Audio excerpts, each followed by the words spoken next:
আসসালামু আলাইকুম। আজ বৃহস্পতিবার ২৭শে ভাদ্র ১৭ রবিউল আওয়াল ১১ সেপ্টেম্বর। বাংলাদেশ বেতার রাজশাহী। স্থানীয় সংবাদ পড়ছি উম্মে সালমা। রাজশাহী বিশ্ববিদ্যালয় কেন্দ্রীয় ছাত্র সংসদ ও সিনেট সদস্য নির্বাচনে মনোনয়নপত্র যাচাই বাছাই শেষে গতকাল প্রার্থীদের প্রাথমিক তালিকা প্রকাশ করা হয়েছে। রাকসুতে ২৩টি ও সিনেটের ৫টি পদে বিপরীতে মোট ৩২২টি মনোনয়নপত্র জমা পড়ে। যাচাই বাছাই শেষে ৩১৫ জনের প্রার্থিতা বহাল রয়েছে। বাদ পড়েছেন ৭ জন। বাদ পড়াদের মধ্যে ৫ জন রাকসু এবং ২ জন সিনেটের প্রার্থী। ভিপি পদে ২০ জন, জিএস পদে ১৫ জন এবং এজিএস পদে ১৬ জন মনোনয়নপত্র দাখিল করেন। যাচাই বাছাই শেষে ভিপি পদে ১৯ জন, জিএস পদে ১৪ এবং এজিএস পদে ১৬ জনের প্রার্থিতা বহাল রয়েছে। আগামী ১৪ সেপ্টেম্বর প্রার্থীদের চূড়ান্ত তালিকা প্রকাশ করা হবে এবং ২৫ সেপ্টেম্বর ভোট গ্রহণ অনুষ্ঠিত হবে।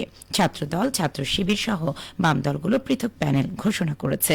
প্রধান নির্বাচন কমিশনার অধ্যাপক এফ নজরুল ইসলাম জানান, ডোপ টেস্টে তথ্য প্রদান না করা সহ ফর্মে তথ্য অন্যান্য ডকুমেন্ট না থাকায় রাকসুর সিনেটের ৭ জনের প্রার্থিতা প্রাথমিকভাবে বাতিল করা হয়েছে। তবে যাদের প্রার্থিতা বাতিল করা হচ্ছে শর্ত পূরণ করতে পারলে তারা প্রার্থিতা ফিরে পাবেন।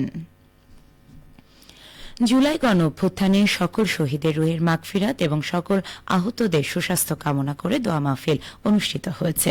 গতকাল বিকেলে রাজশাহী নগরীর কাশিয়াডাঙ্গা হাই স্কুল চত্বরে জুলাই যোদ্ধা সালমানের পরিবারের পক্ষ থেকে এই আলোচনা শেষে জুলাই গণ অভ্যুত্থানে শাহাদাত বরণকারী ছাত্র জনতার রুহের মাগফিরাত ও আহতদের সুস্থতা কামনা করে দোয়া ও মোনাজাত করা হয়। দোয়া মাহফিলে প্রধান অতিথি ছিলেন বিএনপির জাতীয় নির্বাহী কমিটির ত্রাণ ও পুনর্বাসন বিষয়ক সহ সম্পাদক অ্যাডভোকেট শফিকুল হক মিলন। রাজশাহী জেলা যুব দলের সদস্য ফরিদুল ইসলাম সাহেব জাদার সভাপতিত্বে অনুষ্ঠানে আরও উপস্থিত ছিলেন শহীদ পরিবারের সদস্যবৃন্দ।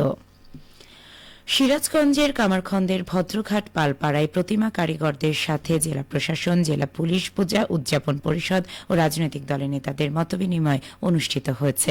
গতরাতে স্থানীয় পূজা উদযাপন পরিষদের পক্ষ থেকে মতবিনিময় সভার আয়োজন করা হয়। মতবিনিময় সভায় প্রধান অতিথি ছিলেন সিরাজগঞ্জের জেলা প্রশাসক মোহাম্মদ নজরুল ইসলাম। প্রধান অতিথির বক্তব্যে তিনি বলেন, ভদ্রঘাট পালপাড়ায় প্রস্তুত প্রতিমায় সিরাজগঞ্জ সহ আশেপাশের অন্তত 5টি জেলার দুর্গাপূজা অনুষ্ঠিত হয়। এই পালপাড়ার নির্মাণকালীন প্রতিমা নিরাপত্তা ও কারিগরদের জীবনমান উন্নয়নে পাশে থাকবে প্রশাসন। এই সময় উপস্থিত ছিলেন সিরাজগঞ্জের পুলিশ সুপার মোহাম্মদ ফারুক হোসেন, জেলা বিএনপির সাধারণ সম্পাদক সাইদুর রহমান বাচ্চু, জেলা জামায়াতের সেক্রেটারি অধ্যাপক মোহাম্মদ জাহিদুল ইসলাম জাহিদ, জেলা পূজা উদযাপন পরিষদের সভাপতি সন্তোষ কুমার কানু, অমর কৃষ্ণ দাস। কৃষি সম্প্রসারণ অধিদপ্তর বগুড়ার উপপরিচালক কৃষিবিদ সোহেল মোহাম্মদ শামসুদ্দিন ফিরোজ নন্দীগ্রামে সার ও কীটনাশকের দোকান পরিদর্শন করেছেন। তিনি গতকাল উপজেলার নন্দীগ্রাম সদর ইউনিয়নের রণবাঘা বাজারের বিভিন্ন দোকান ঘুরে সরকারি দামে কৃষকদের মাঝে সার ও কীটনাশক বিক্রির নির্দেশনা প্রদান করেন। এছাড়াও তিনি নন্দীগ্রাম সদর ইউনিয়নের রণবাঘা বকের মরিচ ও আমন ধানের ক্ষেত এবং বুড়ইল ইউনিয়নের কোহলি বকের প্রকল্প প্রদর্শনী পরিদর্শন করেন এবং কৃষকদের সাথে মতবিনিময় করে উৎপাদন বৃদ্ধি জন্য বিভিন্ন পরামর্শ দেন। এ সময় আরো উপস্থিত ছিলেন অতিরিক্ত উপপরিচালক কৃষিবিদ ইখলাস হোসেন সরকার, উপজেলা কৃষি কর্মকর্তা কৃষিবিদ গাজীউল হক, কৃষি সম্প্রসারণ কর্মকর্তা শর্মিন ইসলাম ও উপসহকারী উদ্ভিদ সংরক্ষণ কর্মকর্তা জাকিরুল ইসলাম সহ অন্যান্য কৃষি কর্মকর্তারা। দীর্ঘ ৯ বছর বন্ধ থাকার পর বগুড়া জেলা সুইমিং পুল চালু হতে যাচ্ছে। সাঁতারে বগুড়া জেলার শ্রেষ্ঠত্ব তুলে ধরতে বগুড়া জেলা প্রশাসক হোসনে আফরোজার প্রচেষ্টায় ও জাতীয় ক্রীড়া পরিষদের অর্থায়নে ২৫ লাখ টাকা ব্যয়ে সংস্কারের পর সুইমিং পুলটি খুব শিগগিরই চালু হতে যাচ্ছে। সংশ্লিষ্ট সূত্রে জানা গেছে, বিগত বিএনপি সরকারের সময় শহীদ চান্দু স্টেডিয়াম সংলগ্ন স্থানে ২০০২ সালের ২১শে নভেম্বর প্রায় ৩ কোটি টাকা ব্যয়ে নির্মিত বগুড়া জেলা সুইমিং পুলটির উদ্বোধন করা হয়। রাজনীতি সহ নানা কারণে বগুড়া সুইমিং পুলের কার্যক্রম ২০১৭ সাল থেকে বন্ধ হওয়ার পর সাঁতারু তৈরিতে অনেকটা ভাটা পড়ে। তবে এখন বগুড়াবাসীর মনে নতুন আশার সঞ্চার হয়েছে।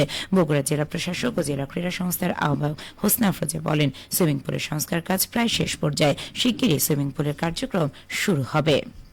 খেলার খবর, ফুটবল। তারুণ্যের উৎসব উপলক্ষে জাতীয় ফুটবল প্রতিযোগিতার খেলায় নাটোর জেলা দল ৩-২ গোলে পাবনা জেলা দলকে পরাজিত করেছে। গতকাল নাটোর জেলা স্টেডিয়ামে এই খেলা অনুষ্ঠিত হয়। নাটোরের জেলা প্রশাসক আসমা শাহিন, জেলা ক্রীড়া অফিসার রাকিবুল হাসান এছামি সহ বিপুল সংখ্যক দর্শক খেলাটি উপভোগ করেন। সবশেষে আবহাওয়া। আজ সকাল ৬টায় রাজশাহীতে তাপমাত্রা ছিল ২৭ ডিগ্রি সেলসিয়াস। এই সময় বাতাসে আর্দ্রতার পরিমাণ ছিল ৯৬%। রাজশাহী পার্শ্ববর্তী এলাকায় আজ সূর্যোদয় হয়েছে ভোর ৫টা ৪৯ মিনিটে এবং সূর্যাস্ত সন্ধে ৬টা সংবাদ শেষ হলো। আমাদের পরবর্তী স্থানীয় সংবাদ দুপুর 12টা 10 মিনিটে।